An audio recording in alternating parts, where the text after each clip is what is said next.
1997년 늦가을 찬서리가 밭이랑을 하얗게 덮고 마을 어귀의 감나무에는 마지막 잎새마저 떨어져 앙상한 가지만 스산하게 흔들리던 때였습니다. 경북 봉화의 작은 산골 마을, 꼬불꼬불한 길. 끝에 자리 잡은 허름한 흙집에서 영희 할멈과 순욱 영감은 여느 해와 다름없이 가을 거지를 마무리하고 있었습니다. 허리 굽은 영희 할멈은 마루 끝에 앉아 갓 수확한 콩깍지를 벗겨내고 있었고 순욱 영감은 낡은 호미나를 갈며 다가올 겨울을 준비했습니다. 평화로워 보이는 풍경이었지만 라디오에서 흘러나오는 뉴스들은 그들의 마음에 먹구름을 들이우기에 충분했습니다. 국가 부도 위기, IMF 구제금융 신청 외환 보유액 고갈. 아나운서의 상기된 목소리는 매일같이 절망적인 소식을 쏟아냈습니다. 영희 할멈이 허리 굽은 등을 어루만지며 마루 끝에 앉아 묻자 순욱 영감은 곰방대에 갓 채운 담배를 뻑뻑 빨아대며 깊은 한숨을 내쉬었습니다. 아이고 영감, 대체 그 IMF라는 게 무엇이길래 연일 나라가 망할 판이라고 난리대요. 할멈의 목소리에는 두려움이 가득했습니다. 영감은 아무 말 없이 쓴 웃음만 지을 뿐이었습니다. 영감의 마음속에도 똑같은 의문과 불안감이 가득했으리라 짐작됩니다. 대도시에 나가 작은 봉제 공장을 운영하던 큰아들 순철의 소식도 좋지 않았습니다. 연일 경기가 어렵다, 공장이 휘청거린다는 소식에 두 노인의 밤잠은 편치 못했습니다. 수십 년간 땀 흘려 일궈온 일터가 하루아침에 무너져 내릴 수 있다는 이야기는 평생 열심히 일하면 잘 살 수 있다고 믿어왔던 두 노인에게 청천벽력과 같았습니다. 마을에는 해가 바뀌지도 않았는데 이미 어둠이 짙게 드리워진 듯 했습니다. 들릴 나가는 이들의 발걸음은 힘이 없었고 웃음소리가 사라진 정적만이 짙게 깔려 있었습니다. 장터에 왁자지껄하던 소리는 온데간데 없고 파리만 날리는 상점의 주인들은 망연자실한 표정으로 멍하니 먼 산만 바라볼 뿐이었습니다. 갓 졸업한 젊은이들은 일자리를 구하지 못해 발만 동동 굴렀고 구조조정이라는 명목 아래 평생 직장에서 쫓겨난 가장들은 거리를 헤매었습니다. 마치 강물이 역류하는 것처럼 모든 것이 거꾸로 돌아가는 듯한 혼란 속에서 사람들은 내일을 기약할 수 없었습니다. 잘 나간다던 대기업들조차 하루아침에 문을 닫았고 한강의 기적이라 불리던 우리의 빛나는 성과가 한순간에 모래성처럼 허물어지는 듯 했습니다. 영희 할멈의 손길도 순욱 영감의 망치질 소리도 이따금 깊은 탄식으로 변했습니다. 자식들에게 행여짐이 될까 염려하는 마음, 나랏돈이 없어서 자식들이 일자리를 잃는 것은 아닌가 하는 죄책감, 그리고 도대체 이 절망의 끝은 어디인가 하는 막연한 두려움이 노부부의 마음을 시리게 갉아먹었습니다. 평생 겪어보지 못한 고통 앞에 노부부는 서로의 얼굴만 말없이 바라볼 뿐이었습니다. 따뜻해야 할 고향집의 온기가 그해 겨울만큼은 싸늘하게 식어버린 듯 했습니다. 밤이면 냉골 방에서 시린 가슴을 부여잡고 흐르는 눈물은 베개를 적시곤 했습니다. 그렇게 차갑고 암울한 나날이 이어지던 어느 날이었습니다. 여느 때처럼 순욱 영감은 곰방대에 담배를 태우고 영희 할멈은 마루에 앉아 바느질을 하고 있었습니다. 라디오에서는 늘 듣던 트로트 가요 대신 한 아나운서의 상기된 목소리가 흘러나왔습니다. 국민 여러분, 위기에 빠진 조국을 구합시다. 금 모으기 운동에 동참하여 주십시오. 순욱 영감은 피우던 담배마저 꺼트릴 뻔했고 영희 할멈은 바늘을 든 채 그대로 굳어버렸습니다. 금을 모아서 나라를 살린다니 그게 과연 가당키나 한 소리인가? 아이고 영감. 금 몇 푼 모은다고 나라가 살아난대요. 어림없는 소리지. 우리가 뭔 재산이 있다고. 영희 할멈은 그렇게 대꾸했지만 다음 날 텔레비전 뉴스에서는 뜻밖의 광경이 펼쳐졌습니다. 이웃마을 이장이 허름한 마이를 입고 방송국에 찾아와 낡은 금반지 몇 개를 꺼내 놓는 모습이었습니다. 그의 얼굴에는 결연함이 가득했습니다. 나라도 없는데 이깟 금부치가 대수여. 우리 후손들이 살아갈 나라를 지켜야지. 이장의 말 한마디가 영희 할멈의 귓가에 맴돌았습니다. 그것은 실로 작은 불씨였습니다. 그러나 그 작은 불씨는 꺼져가던 국민들의 가슴 속에 뜨거운 민족혼을 지피기 시작했습니다. 텔레비전 화면 속에는 쭈글쭈글한 손으로 낡은 결혼 반지를 내미는 노부부의 모습, 어린 자식이 태어나 100일 때부터 소중히 간직했던 돌반지를 내미는 젊은 부부의 모습, 환갑잔치 때 아들이 걸어준 금목걸이를 선뜻 내놓는 어르신의 모습들이 연일 이어졌습니다. 그들의 표정에는 망설임 대신 뜨거운 결연함이 담겨 있었습니다. 우리 아들, 딸들, 손주들이 살아갈 나라가 아닌가요? 이깟 금보다 나라가 더 귀하지요.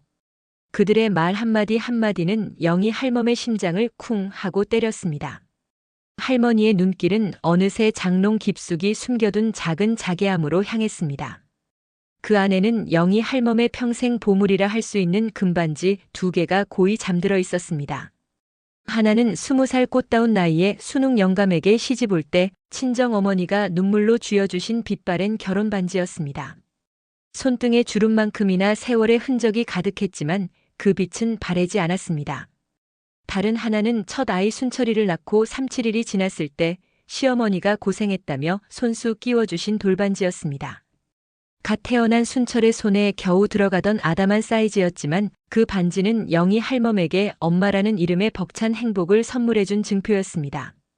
이 반지는 단순한 금부치가 아니었습니다.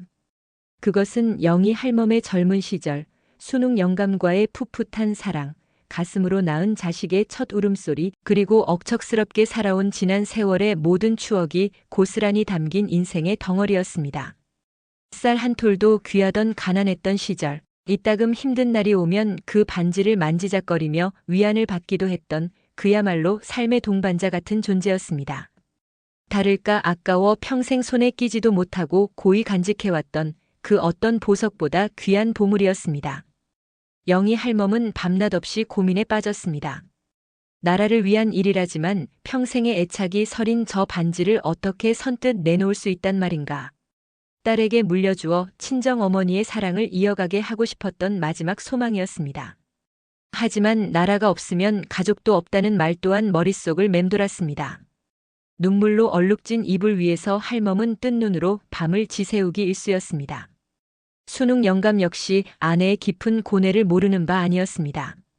그는 할멈의 옆에 앉아 말없이 천장만 응시할 뿐 차마 이래라 저래라 말을 꺼내지 못했습니다. 그러나 순욱 영감의 눈빛 속에도 거대한 조국의 위기 앞에서 고뇌하는 한 집안의 가장이자 한 국가의 국민으로서의 깊은 그림자가 드리워져 있었습니다. 금 모으기 운동은 한 부부의 작은 시골집에까지 거대한 선택의 파도를 불러왔던 것입니다. 그것은 단순히 돈을 모으는 행위를 넘어 한 개인의 삶과 추억, 그리고 나라의 운명을 저울질해야 하는 준엄한 고뇌의 시간이었습니다. 며칠 후 도시에 나가 있던 큰아들 순철이 오랜만에 시골집으로 내려왔습니다. 안 그래도 근심 가득한 아들의 얼굴은 시름과 피곤함으로 더욱 지쳐 보였습니다. 부모님께 인사하는 목소리마저 힘이 없었습니다. 순철은 힘겹게 입을 열어 무너져가는 공장 이야기를 꺼냈습니다. 아버지, 어머니, 제 공장이 문을 닫게 될지도 모릅니다. 은행에서 더 이상 돈을 빌려주지 않는데요. 종업원들 월급도 제때 주지 못해서 너무 미안하고 제가 불효자입니다. 순철은 끝내 고개를 숙이고 흐느꼈습니다. 아들의 어깨는 마치 수십 년을 짊어진 듯 무거워 보였습니다. 영희 할멈과 순욱 영감은 아들을 품에 안고 아무 말 없이 등을 토닥여줄 수밖에 없었습니다. 자식 걱정에 마음 졸이는 아들을 보면서 그리고 이렇게까지 상황이 심각하다는 것을 실감하며 영희 할멈은 더 이상 자신의 망설임을 이어나갈 수 없다는 것을 깨달았습니다. 우리 순철이 다시 일어설 수 있게 해줘야 하는데 나라가 이 모양이니. 할멈은 그날 밤 다시 결심했습니다. 잠든 순욱 영감의 얼굴을 한참이나 들여다보다가 조용히 자리에서 일어났습니다. 이제는 망설일 때가 아니었습니다. 자개함을 꺼내 조심스럽게 열었습니다. 빛바랜 보자기 속에 고이 쌓여있던 평생의 벗과 같았던 2개의 금반지. 이제는 이별을 고해야 할 때였습니다. 할멈의 손이 차갑게 떨렸습니다. 지난 추억들이 주마등처럼 스쳐 지나갔습니다. 젊은 시절의 순욱 영감과 처음 만났던 설레던 순간, 갓 태어난 순철의 꼬물거리던 발가락 눈물이 하염없이 흘러내렸습니다. 잘 가거라, 너는 더 큰 곳에서 빛이 될 테야. 부디 우리 순철이 그리고 이 나라에 다시 밝은 빛을 가져다 다오. 영희 할멈은 흐느끼면서 반지를 집어들려고 했습니다. 그런데 텅 비어 있었습니다. 보자기 안에는 반지의 희미한 자국만 남아있을 뿐 정작 금반지는 온데간데 없었습니다. 마치 유령처럼 사라져버린 것이었습니다. 아니, 이게 대체 무슨... 할멈은 너무 놀라 소리도 제대로 지르지 못했습니다. 자개함을 뒤집고 장롱 속 이불들을 미친 듯이 헤집기 시작했습니다. 이리저리 찾고 또 찾아도 반지는 그림자도 보이지 않았습니다. 낡은 장롱의 먼지만 풀풀 날릴 뿐이었습니다. 평소 정갈하던 살림살이가 순식간에 난장판이 되어버렸습니다. 이게 어떻게 된 일이요? 누가 이 귀한 걸 가져간 것이요? 아님, 내가 늙어서 치매라도 왔단 말이요. 망연자실한 할멈은 결국 그 자리에 털썩 주저앉아 통곡하고 말았습니다. 겨우 결심했는데 마지막 순간에 이렇게 허망하게 놓쳐버리다니. 나라를 위해 마지막 희생을 하려던 그 순간에 가장 소중한 것을 잃어버렸다는 상실감은 비수처럼 가슴을 찢었습니다. 아이고 영감. 여보. 내 금반지들이 글쎄 사라졌어요. 영희 할멈의 절규가 깊어가는 어두운 밤하늘을 갈랐습니다. 순욱 영감은 잠에서 번쩍 깨어나 이불을 걷어차고 뛰어나왔고 넋이 나간 할멈의 모습을 보고 깜짝 놀라 다가왔습니다. 순욱 영감은 헐떡이며 울고 있는 할멈의 어깨를 붙잡고 영문을 물었습니다. 할멈은 눈물과 콧물로 얼룩진 얼굴로 간신히 떨리는 목소리로 사정을 이야기했습니다. 영감은 할멈의 말을 듣는 내내 말없이 허공을 응시했습니다. 그의 표정은 알 수 없는 심연처럼 깊었습니다. 그의 눈빛은 흔들림이 없었지만 그 속에는 무언가 깊은 사색과 결정이 스며들어 있는 듯 했습니다. 그리고는 천천히 자리에서 일어나 자신의 낡은 바지춤에서 꾸깃꾸깃한 손수건 하나를 꺼냈습니다. 영희 할멈은 그 손수건에서 뭔가 알 수 없는 불안감을 느꼈습니다. 마치 굳게 닫혀있던 판도라의 상자를 여는 것 같은 혹은 오랫동안 묵혀왔던 비밀이 드러나는 듯한 긴장감이 할멈의 가슴을 압박했습니다. 영감은 아무 말 없이 조심스럽게 손수건을 펼쳤습니다. 그 안에는 영희 할멈이 그토록 찾던 2개의 금반지가 나란히 놓여 있었습니다. 노란 금빛이 등잔불 아래서 희미하게 반짝였습니다. 할멈의 눈동자가 흔들렸습니다. 아니, 영감 당신이 이걸 왜... 영희 할멈은 놀라움과 분노, 그리고 알 수 없는 감동이 뒤섞인 목소리로 물었습니다. 순욱 영감은 금반지를 조용히 할멈의 손에 쥐어주며 깊어진 눈빛으로 그녀를 바라보았습니다. 그의 목소리는 차분했지만 그 속에는 따뜻한 사랑과 변치 않는 믿음이 담겨 있었습니다. 밤새 잠 못 자고 뒤척이던 당신을 보니 내 마음이 너무 아팠소. 당신이 그 반지를 얼마나 아끼는지 내가 모르겠소. 허나 나라고 왜 저 반지가 안 아까웠겠소. 20살 처녀 당신에게 맹세했던 우리네 사랑이, 그리고 이 자리에 있는 우리 순철이의 태어남이 담겨있는 증표인데 이깟 돈 몇 푼으로는 살 수 없는 값진 것이 아니겠소. 영감의 눈빛에 굵은 이슬이 맺혔습니다. 허나 생각해봤소. 나라도 없이 이 반지가 우리 손주들에게 무슨 소용 있겠소? 나라가 무너지면 우리 자식들도 우리 손주들도 기댈 곳이 없을 텐데. 나는 당신보다 먼저 결심했소. 내가 당신의 고뇌를 덜어줄 수 있다면, 내가 이 짐을 먼저 질 수 있다면 어제 순철이에게 일렀소. 내가 갈 때 이 반지를 같이 가져가서 나라에 보태라고 말이야. 그제야 모든 상황을 이해한 영희 할멈은 말을 잇지 못했습니다. 순간 울컥하고 목구멍으로 뜨거운 것이 치밀어 올랐습니다. 서운함, 분노 따위는 흔적도 없이 사라졌습니다. 할멈은 그 자리에서 털썩 주저앉아 서럽게 울기 시작했습니다. 그것은 배신감의 눈물이 아니었습니다. 평생 말없이 옆자리를 지켜준 남편의 깊은 마음과 겉으로는 무뚝뚝했지만 자신보다 먼저 나라의 안위를 걱정하고 먼저 행동에 나선 그 큰 마음을 마주한 감동의 눈물이었습니다. 자신보다 먼저 행동으로 옮긴 순욱 영감의 용기, 그리고 자신의 망설임과 고뇌를 끝까지 지켜보며 홀로 그 짐을 짊어졌던 말없는 희생이었습니다. 자식들의 유산이라며 아껴 마지 않던 그 반지를 할머니의 아픔을 덜어주기 위해 말없이 기부해버린 그 깊은 사랑에 할멈은 그저 할 말만 잃을 뿐이었습니다. 할머니는 남편의 거칠고 주름진 손을 꼭 잡았습니다. 그 손에서 따뜻하고 묵직한 사랑과 함께 지난 세월을 함께 버텨온 강인함이 느껴졌습니다. 두 노부부는 서로를 마주보며 말없이 눈물을 흘렸습니다. 낡고 소박한 시골집 등잔불 아래에서 그들은 세상 누구도 모르는 자신들만의 가장 빛나는 순간을 경험하고 있었습니다. 사랑하는 이의 고뇌를 헤아려 먼저 짐을 덜어주고자 한 그 따뜻한 마음, 그리고 나라의 위기 앞에서 먼저 행동했던 숭고한 결단이었습니다. 그들의 금반지는 그렇게 조국의 이름으로 가장 아름다운 의미와 가치를 찾게 되었습니다. 어둠이 짙게 깔린 한겨울의 시골밤, 그들의 눈물 속에서 한 줄기 희망의 빛이 피어오르고 있었습니다. 순웅 영감 부부만이 아니었습니다. 그해 겨울 대한민국 전국 각지에서, 도시의 아파트에서, 시골의 흙집에서, 공장의 작업반에서, 심지어 멀리 해외에 나가 있는 교포들까지 모든 국민이 마치 약속이라도 한 듯 잠자던 황금을 깨우기 시작했습니다. 결혼 예물로 받았던 쌍가락지, 아기가 태어났을 때 받은 돌반지, 첫 월급으로 장만한 작은 금목걸이, 심지어 아궁이에 넣어뒀던 낡은 비녀까지 각자의 사연과 추억이 담긴 작은 희망의 조각들이 하나둘 모여 거대한 파도가 되었습니다.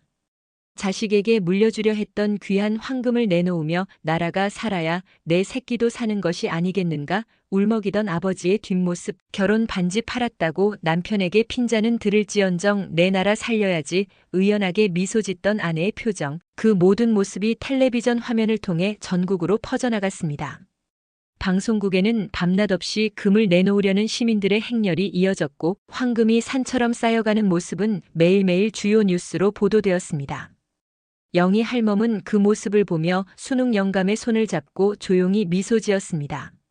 자신이 바친 금반지가 저 속에 어디쯤인가 있을 것이라 생각하니 가슴이 뭉클하고 벅차올랐습니다. 전 세계는 대한민국 국민들의 놀라운 단합력과 애국심에 경탄했습니다. 해외 언론들은 코리아는 기적을 만들 준비가 되어 있다. 국민들이 자신의 보석을 바쳐 국가를 구하려는 믿기지 않는 현장이라며 찬사를 아끼지 않았습니다. 서양 기자들은 어떻게 전쟁의 폐허에서 단기간에 기적을 일궈낸 나라인지 이제야 알겠다며 혀를 내둘렀습니다. 이 불가능해 보이는 도전에 전 세계가 숨죽여 지켜보았습니다. 그리고 결과는 모두의 예상을 뛰어넘는 기적이었습니다. 그렇게 모인 금은 총 227톤, 금액으로 따지면 무려 21억 달러에 달했습니다. 불과 2개월 만에 약 350만 명의 국민이 참여한 역사상 유례없는 국민적 대사건이었습니다. 우리가 힘들고 어려운 순간에 나 하나쯤이야 하는 이기심 대신 나부터라도라는 헌신의 마음이 전국을 휩쓴 결과였습니다. 이 믿기지 않는 결과 덕분에 대한민국은 IMF에서 예상했던 것보다 훨씬 빠르게 기적처럼 외채를 상환할 수 있었습니다. 비록 상환 과정이 힘겹고 고통스러웠으며 많은 이들의 희생이 따랐지만 우리 국민들은 스스로의 힘으로 국가 부도 위기를 극복해냈습니다. 마침내 어두웠던 터널 끝에 희망의 빛이 찬란하게 쏟아져 들어오기 시작했습니다. 영희 할멈과 순웅 영감의 작은 시골 마을에도 다시금 활기가 돌기 시작했습니다. 도시에 나가 있던 순철의 공장도 다시 재기할 수 있었고 며느리도 일자리를 되찾았습니다. 모든 것이 제자리를 찾아가는 듯 했습니다. 금 모으기 운동은 단순한 경제, 위기 극복을 넘어 우리 국민들에게 잊을 수 없는 가장 위대한 교훈을 남겼습니다. 우리는 돈보다 더 값진 우리라는 이름의 위대한 공동체 의식을 배웠습니다. 나 하나의 작은 희생이 모여 공동체 전체를 구할 수 있다는 연대의 힘을 깨달았습니다. 그리고 어떤 절망적인 상황에서도 포기하지 않고 함께 힘을 합친다면 불가능해 보이는 일도 해낼 수 있다는 우리 민족만이 가진 강인한 자부심과 불굴의 의지를 다시금 확인하는 계기가 되었습니다.